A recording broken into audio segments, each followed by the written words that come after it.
So the next question in interview room, it may ask you, explain read indirect and write only variable in Java. So as soon as we create object for any class, JVM follows following steps. Okay, suppose we have any class in Java, and then for that class we try to create object, or whenever we will create object for that class, JVM follows following steps, guys. So first of all, it identifies instance members of a class. Second one, it will perform initialization of instance variables or execution of instance block, guys. Okay, from top to bottom. And the third one, execution of constructor. Okay, so it means to say before executing constructor, okay, JVM will follow. So these are two steps, guys. Okay, so now let's have one example. So we have, suppose, a class question 74. In a class question 74, we write one instance block. Then in instance block, we write instance block statement, and then after we are calling show method. Show method, what the show method going to perform? Show method will display the value of a. Okay. After instance block, we declare this a. Okay. And we are trying to initialize a with 10. Okay.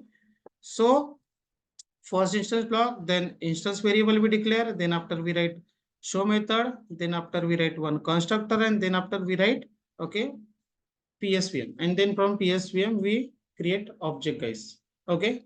So now this object will call constructor. Okay. But before the execution of constructor, okay, before the execution of constructor, JVM always perform these two steps, guys. Okay. So now what the JVM will do? JVM will identify instance members of a class, Okay. So now, okay, just see, suppose, okay, I will copy this and then I will start here, guys. Okay. So now the first step, what the JVM will do? Okay. What the JVM will do? So JVM will identify static members. Okay. This is the first static member, guys. Okay. First static member, not first static member. This is the first instance member. Okay. First instance member, second instance member. Okay. This is the first.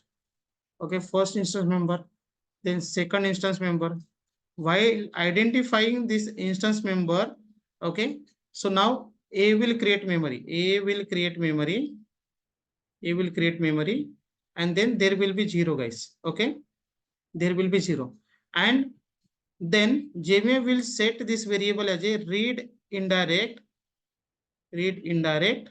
and write only, okay, because JVM just identifying this data members. Okay, then third one, this is again one instance member. Okay, this is the third one. Okay, and the fourth one is constructor. Constructor is again known as a instance member. So this is the fourth one, guys. Okay, so now while identifying instance member, okay, instance variable, that instance variable will set it as a read indirect and write only, and till then, okay, for at that time JVM will set the value of that instance variable as a 0. Okay, now then after second step it will follow. What is the second step? Initialization of instance variable or execution of instance block, guys. Okay, so any one of them. Okay, so now then initialization of instance variable or execution of instance block. So now at, okay, fifth step, it will execute this instance block, guys. Okay, instance block. So hence, okay, when we will run this, you will see instance block, guys. Okay, so fifth one. Now then after either it will execute instance block or initialize instance variable. So now what we are doing here, from instance block we are calling which method? Show method. We are calling show method. Show method will execute. So now when show method will execute, it will read the value of a. You can see, guys. So what is the value of a? A is 0. So hence show method will read the value of a as 0. But because of this variable, okay, this variable is a read indirect and write only variable. So hence hence we cannot read value of a directly. Okay, from here we cannot read value of a from this instance block. We cannot read direct read. Okay, direct read we cannot perform. Okay, so now after the print like instance block, we are calling show method. Show method will display the value of a, hence we will get the value of a as a 0. Got it, guys? Then after, what the JVM will do? JVM will perform initialization. Okay, because either it will execute instance block or it will perform initialization, guys. Any one of them. So now it will perform initialization, guys. Okay, it will perform initialization. Okay, this is the, okay, we will say this is the 6th step. Okay, this is the 6th step. It will perform initialization. And now it will set the value of a, okay, as a 10, guys.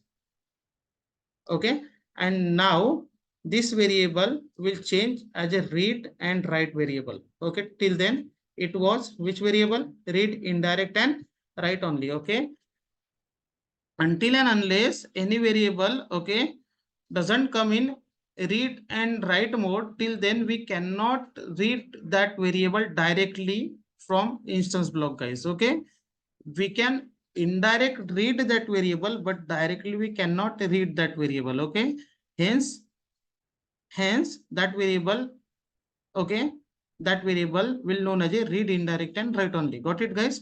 So now the value of a will be 10. After this point, okay, after this a 6th step, whenever we will read the value of a, so now we will get the value of a as a 10, guys. Okay, this is the 6th step.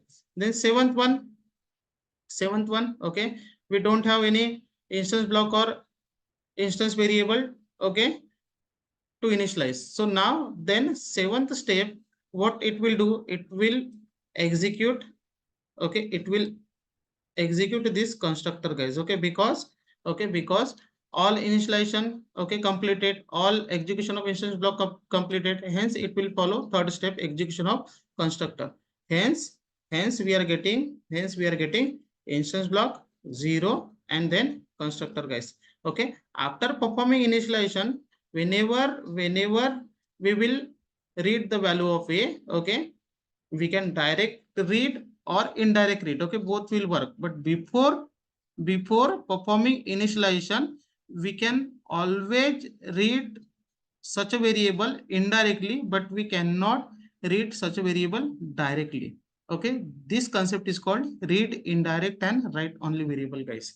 Okay, so now you can try this. So like after performing initialization, from constructor, okay, suppose I try to, okay, like we have question 74, and suppose, okay, I try to read the value of a. Okay, so now first it will get 0, after constructor it will get 0, guys. Okay, because before initialization, okay, a was 0, but after initialization a is 10, guys. Okay, this is called read, indirect and write only concept, guys. Got it? Thank you, guys.